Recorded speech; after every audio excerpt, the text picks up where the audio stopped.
Earlier today, I was talking with someone about a particular situation, and she was sharing with me about a situation in which someone's bringing somebody else into their space who's engaging in sin. And what she said is, you don't want to bring that spirit into your home, which is right. They have that spirit inside of them. You don't want to bring that into your home.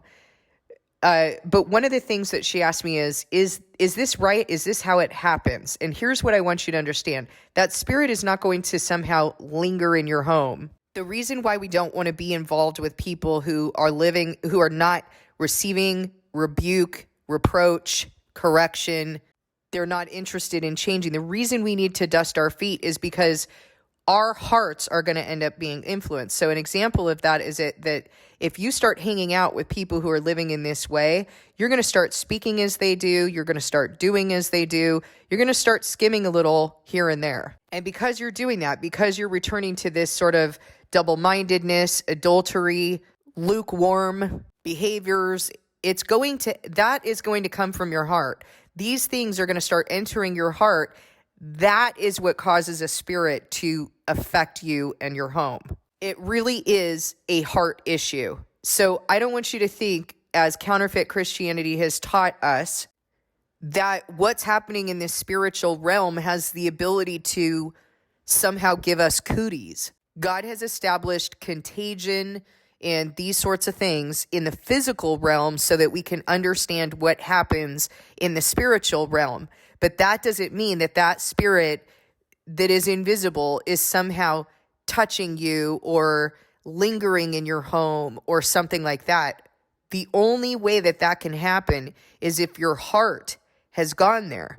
And so what's going to happen is if you allow people into your space with whom you are not in agreement, who are bearing the fruit of not being in him, who are bearing the fruit of even maybe some ways they've been living in him, but you're seeing the fruit of them falling, of them being lukewarm, of them being a coward, a wicked and lazy servant, of them picking and choosing how they're going to live in him and deciding that they aren't willing to do certain things for the kingdom of God.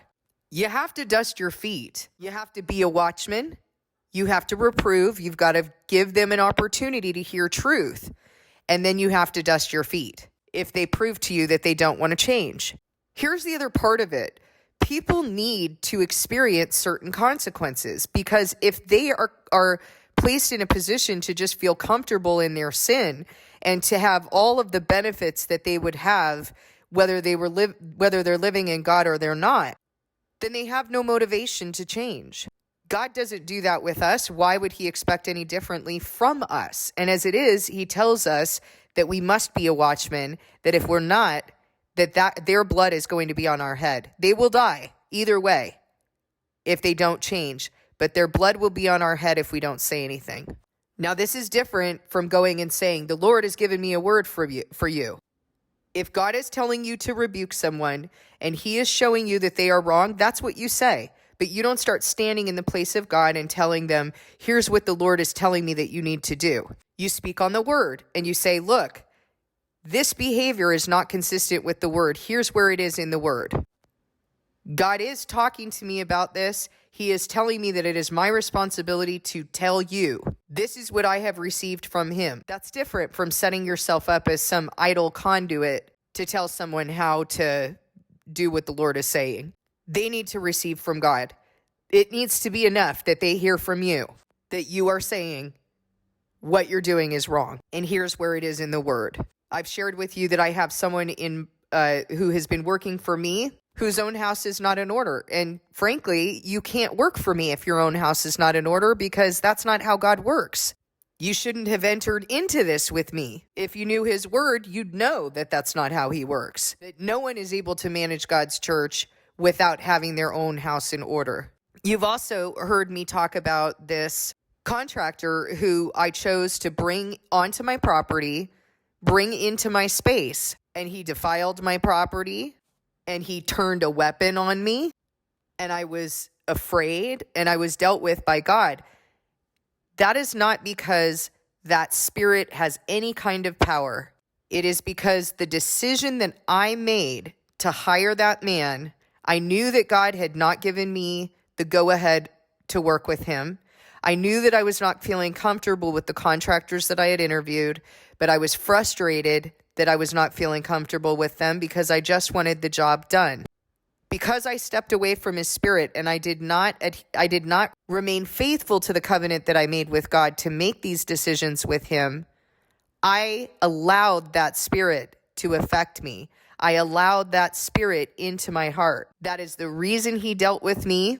That is the reason why I had to go through everything I had to go through in order to examine the reason I sinned, in order to acknowledge it with him, examine myself again in terms of how do I need to make sure this doesn't happen in the future, and that I'm changing that thing that was in my heart, that fear that God would not send someone good. And let me tell you, he has sent me like above and beyond what I would expect in a contractor. This man, surely him and his family we are going to be friends and family. There's a kinship. And I wasn't even expecting that. I just wanted someone to do a good and honest job. So even in all of this rebuking me and dealing with me for making that decision with that other guy, God sent me such a blessing with this new contractor. Such a kind and gentle man. We've sat here and enjoyed conversations about how God is drawing him to the Son, how the Father is drawing him to the Son. And that's what God has had planned for me all along.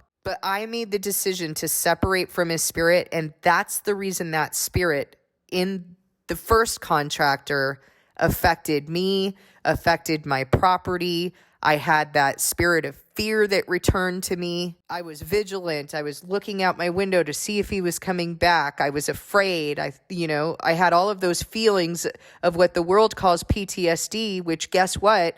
Is a spirit. And it's a spirit that affected me because of what was in my heart, because of my own sin, not because that man had cooties. He came to my property the first time, and I discerned that something was off. I was not feeling comfortable with him. That spirit did not affect me until I began to sin, until I made the decision, well, I just want this fence done. So I'm going to make a unilateral decision apart from God. That's when the spirit of fear began to affect. If you understand this, you are going to know how to take responsibility. You're going to know how to be accountable for your sin. You're going to know how to be accountable to God, and you're going to know what needs to happen in order to be restored to him. That's the reason I'm sharing these things with you in real time, so that you can see what it looks like in practical application. I hope this helps. Don't be worried about spirit cooties. I mean, good grief. We're out there in the world all the time. Can you imagine if we went to the grocery store, we'd come back with so much stuff attached to us just from that trip to the grocery store. Watch what's in your heart. That's what matters to God. God bless you. Thank you for listening, and I'll see you in the next video.